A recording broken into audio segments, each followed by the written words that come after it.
पंचम स्कंद एकादश अध्याय। ब्राह्मण उवाच हे राजा शुण सावधाने तुझे कहिलु अनुमाने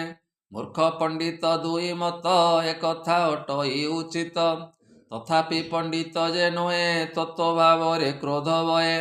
अपरे शुण हे राजन गृह कर्म रे जेउ जन सुकर्म विद्या को आचरे तत्वगुण रे मन धरे पंडित बोलांती संसारे जे तत्व ज्ञान मने स्मरे से साधु बोलाई संसारे प्राणी को जेबे दया करे ए दंडीबा शक्ति जार थाई तथापि क्षमा से करई साधुंक श्रेष्ठ जेउ नर सुख दुख रु से बाहार अपरे शुणन उपवर जावत प्राणी मान कर सतोर जतम गुण रे मन होइला दृढ़तरे जे गुण जाहार हुई से गुण प्राणी प्रकाशई स्वधर्म मंद भाव दुई मध्याह्न भाव कुसेवई ए धरई गुण अनुसारे स्वरूप व्यवहार अपारे जे सुख दुख आदि करी लभई कर्म को आदरी देख ए अनित्य संसार माया रे होई तत्पर ताहार गुण अनुसारे प्राणी जे कर्म मान करे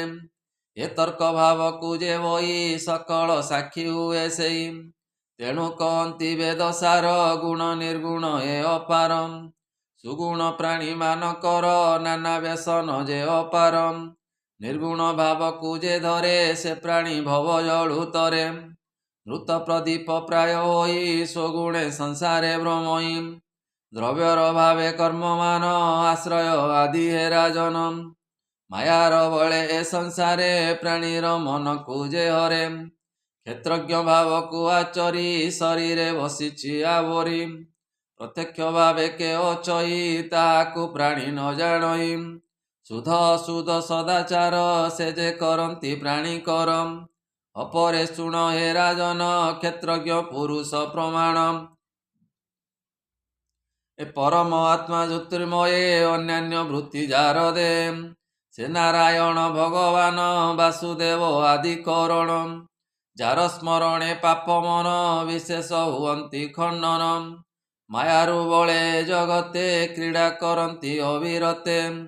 स्थावर जंगमादि ठारे पवन जे सने संचरे